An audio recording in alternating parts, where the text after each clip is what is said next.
The dining room went still, not because of the prime rib my stepmother had spent hours fussing over, or the polished silverware that made the evening feel unbearably stiff. No, it was because of what my father had just hurled across the table. "You're the biggest disappointment this family's ever seen," he sneered, voice slurred with spite. "You never should have been born." The words hit harder than fists. Silence gripped the room. My cousin's mid-bite froze. My uncle's knife clattered onto his plate. Even my older sister, the family prodigy, looked away awkwardly. I sat at the far corner of the massive oak table, not by accident, but by design. They always made sure I was an afterthought. I blinked, willing my face to stay blank. No tears. Not this time. Only the steady tapping of my grandfather's walking stick broke the silence. Tap, tap, tap. Then, crack. At 86, Grandpa still had a presence that could command a battlefield. He shoved himself to his feet, his cane striking the marble with a loud, jolting slap. "Enough!" he roared, his voice bouncing off the high ceilings. The dog under the table whined in fright. My father started to speak, but Grandpa silenced him with a sharp wave of his hand. "You think she's a mistake," Grandpa growled, sweeping the room with a glare. "You think she's the failure?" He jabbed his cane toward me. "That young woman is the only one here who still has the heart this family was built on." Everyone stiffened.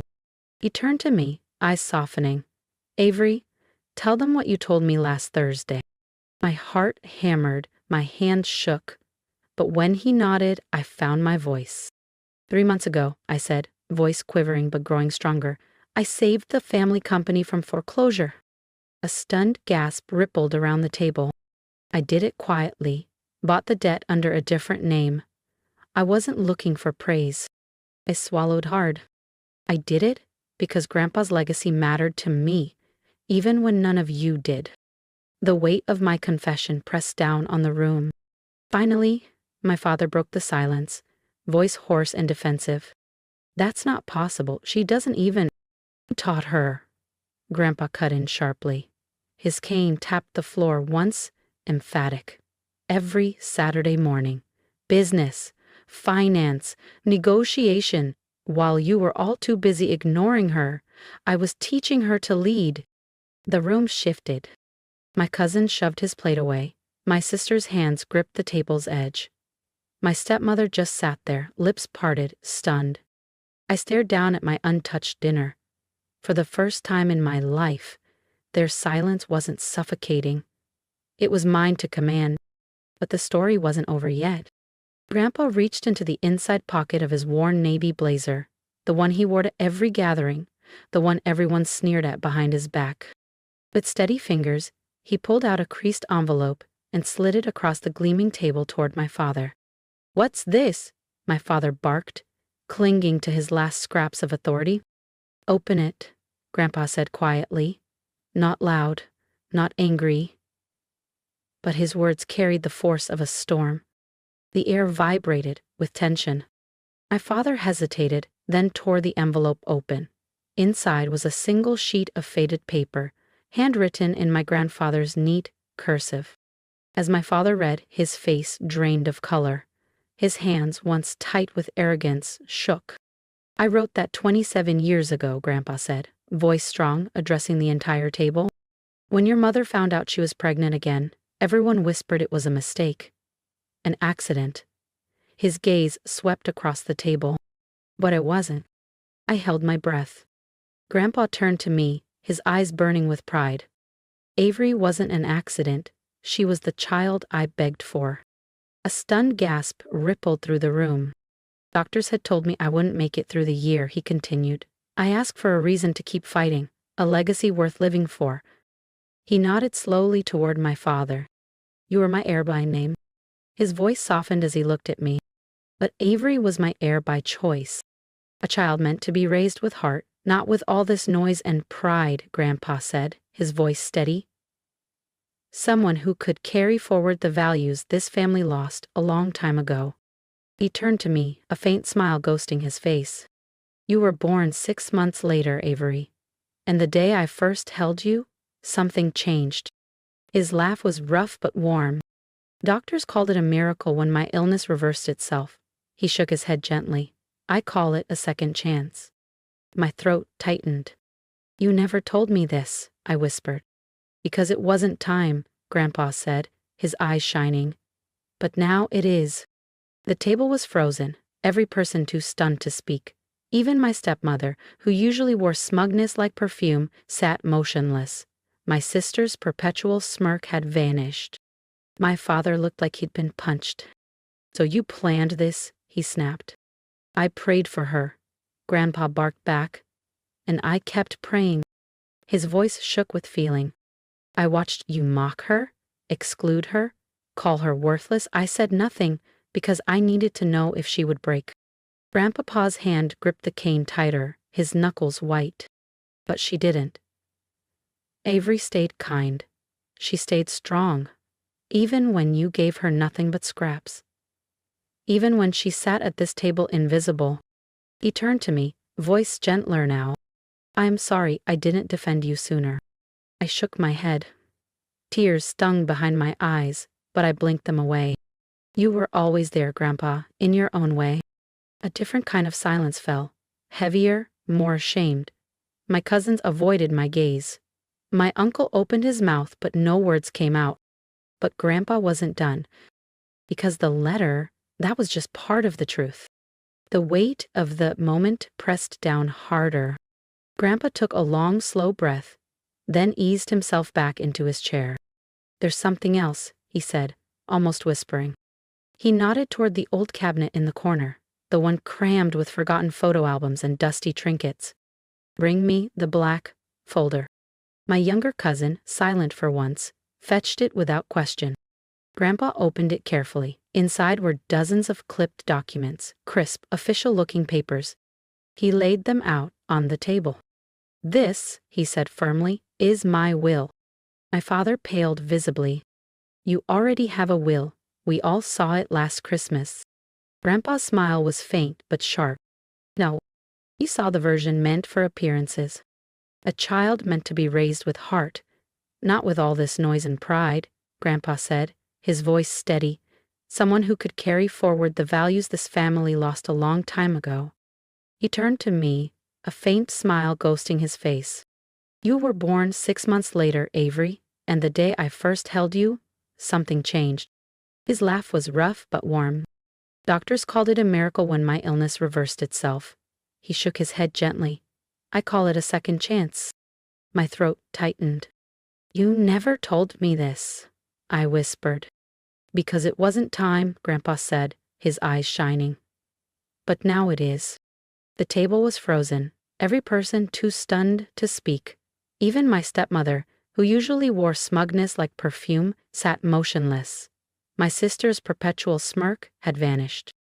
My father looked like he'd been punched. So you planned this, he snapped.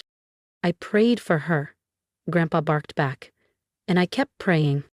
His voice shook with feeling. I watched you mock her, exclude her, call her worthless. I said nothing, because I needed to know if she would break. Grandpa's hand gripped the cane tighter, his knuckles white. But she didn't. Avery stayed kind, she stayed strong, even when you gave her nothing but scraps, even when she sat at this table invisible. He turned to me, voice gentler now. I'm sorry I didn't defend you sooner. I shook my head. Tears stung behind my eyes, but I blinked them away. You were always there, Grandpa, in your own way. A different kind of silence fell, heavier, more ashamed. My cousins avoided my gaze. My uncle opened his mouth, but no words came out. But Grandpa wasn't done. Because the letter, that was just part of the truth. The weight of the moment pressed down harder. Grandpa took a long, slow breath, then eased himself back into his chair. There's something else, he said, almost whispering. He nodded toward the old cabinet in the corner, the one crammed with forgotten photo albums and dusty trinkets. Bring me the black folder. My younger cousin, silent for once, fetched it without question. Grandpa opened it carefully. Inside were dozens of clipped documents, crisp, official-looking papers. He laid them out on the table. This, he said firmly, is my will. My father paled visibly. You already have a will. We all saw it last Christmas. Grandpa's smile was faint but sharp. Oh, you saw the version meant for appearances. No, Grandpa said, his voice cutting clean through the tension. You saw the will I wanted you to see. The real one was updated 6 months ago. Why? My aunt whispered, her voice cracking. Why would you hide that from us? He didn't answer her. His gaze was fixed only on me. I made the changes the day Avery saved the company, he said simply. My heart thudded painfully in my chest. Dipping. Grandpa nodded, a small, proud smile forming. You're the sole heir now. The room exploded. My uncle shot up from his chair. That's ridiculous. My stepmother gasped audibly. She's not even qualified. My sister barked. She's a barista, for God's sake. But Grandpa slammed his hand against the table with a force that silenced them all. Enough. His eyes were sharp, unyielding. She's the only one who deserves it. I watched all of you waste every opportunity I gave you. You wore the family name like a trophy, but none of you honored it. He turned his gaze to my father, and it was ice. You taught your daughter shame. His voice broke slightly. I taught her strength, and now Avery will carry this name into the future. I sat frozen, the weight of his words almost too much to absorb. Me? The heir? The one they had always treated like a mistake? You made me executor of the fake will? My father growled through clenched teeth. No, Grandpa snapped back. I made her executor of the real one. A visible shudder passed through my father. He said nothing more because somewhere deep down he knew he had already lost. But I wasn't gloating. I didn't feel superior. I just felt complete. For the first time in my life, I felt seen, respected, like I hadn't endured the isolation for nothing. And yet, Grandpa wasn't finished. There's one more thing, he said, a glimmer of something in his eye. He reached beneath his chair and pulled out a small wooden box, the same battered box I'd once seen him weep over, back when I was too young to understand. The box creaked open in his weathered hands. It looked plain, smooth wood, no lock, no markings. But I remembered. I was 8 years old the first time I saw it, hidden away in his study. I remembered the glimpse of photographs, the quick, gentle way he had closed it again. One day, you'll understand, he had whispered then. That day had finally come. He set the box before me, his hand steady despite the tremor in his fingers. Go on, Avery. I brushed my fingers over the lid and opened it. Inside were bundles of letters tied with faded twine, yellowed photos, and a small velvet pouch. I picked up the first letter carefully. It was my mother's handwriting. I glanced up, startled. Across the table, my stepmother sat stiffly, her gaze locked on her plate, her face a mask of unreadable emotion. The letter trembled in my hands. It was addressed to Grandpa, written on the day I was born. I don't know if I'm ready for this, it began. I'm scared. But she has your eyes, Papa, and your fire. My throat tightened painfully. If I fail, please raise her right. Not to chase wealth, not to chase perfection, but to be kind. Beneath the letter, tucked neatly, were photos. Moments I hadn't even known were captured. Me, at 5 years old, gripping Grandpa's hand outside a corner bakery. Me beaming with paint-smeared cheeks at a school art fair. Me curled asleep on his chest, a dusty old novel open in his lap. He had kept everything. I never showed these to anyone, Grandpa said softly. They would have laughed. Mocked you more. His voice thickened with emotion. But I kept them because every time you smiled through their cruelty, Avery, I saw hope.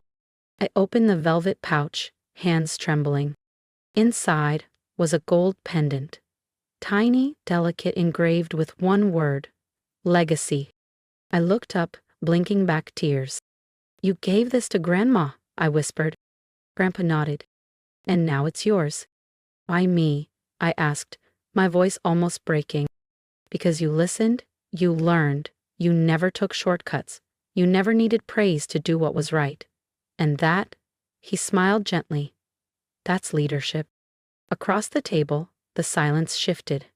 It was no longer smug or cruel. It was heavy, ashamed. But I didn't want revenge, not truly, that had never been the point. I rose to my feet, holding the pendant tight. "Grandpa's will stands," I said. "That's not changing." A ripple of shock moved through the room. Even Grandpa blinked, surprised. "But I'm not kicking anyone out. I'm not stripping anyone's titles or homes." I let my gaze find my father's. "I'm not here to punish you." My voice was steady. "I just want you to know, I didn't fail. You did. You failed to see me, and now that burden is yours to carry." I turned back to Grandpa, my voice softening. "But I see you, and I'll protect what you built. Not just the company, the heart of it." He smiled, and a small, proud, bittersweet smile. And just when I thought the storm had passed, Grandpa cleared his throat. "One more thing, Avery," he said, his voice low. "Before I go." Grandpa reached into the wooden box once more and pulled out a weathered, sealed envelope. "This isn't about money, Avery," he said quietly. "It's about blood." My chest tightened. The envelope looked even older than the others, its edges brittle, its seal faded but still unbroken. Grandpa cradled it carefully, as if it carried a pulse. "This," he said, his eyes locking onto mine, "was never meant to be opened unless absolutely necessary." He paused, the weight of the moment crushing the room into stillness. "And tonight is that moment." I swallowed hard, heart hammering against my ribs. All eyes were fixed on us, no one daring to move or speak. Across the table, my father's face had turned a sickly white. My stepmother sat stiff, her knuckles bone-pale against the edge of her chair. Grandpa broke the seal with trembling hands and unfolded a single fragile page. His voice, however, was unwavering. "To my beloved father," he read, "if you're holding this, the secret I carried all these years must now be revealed." My stomach dropped. The child I bore on that cold December night was not James' daughter. She belongs to another. Gasps cut through the room. I froze, the world tilting under me. He was kind, gentle, a man I met before the marriage was arranged. We had only a few precious weeks. But when I learned I was pregnant, I knew, and I chose to stay silent for the sake of the family's name. Grandpa's voice cracked as he looked up at my father. "Avery isn't your biological daughter."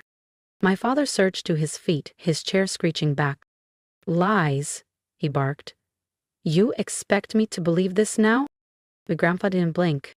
"I had a DNA test done last month," he said steadily. "I needed to be certain before I handed her everything." He slid the sealed lab report across the table. My father stared at it like it was poison. "You hated her," Grandpa said, voice rough with grief. "Because deep down, you always knew." "Finally," my stepmother whispered hoarsely, "I loved him, but I stayed for the family."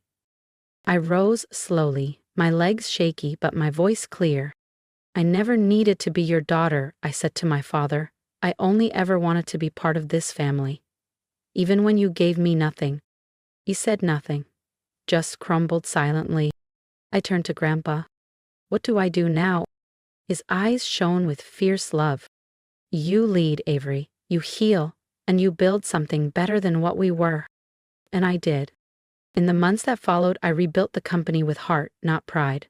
I funded scholarships in Grandma's name, launched programs for struggling employees, and slowly they began to see me. My father never apologized, but one morning he left a note on my desk. "You've done more for this name than I ever did." Maybe that's what scares me the most. I smiled, because the truth had set us free. I was never their mistake.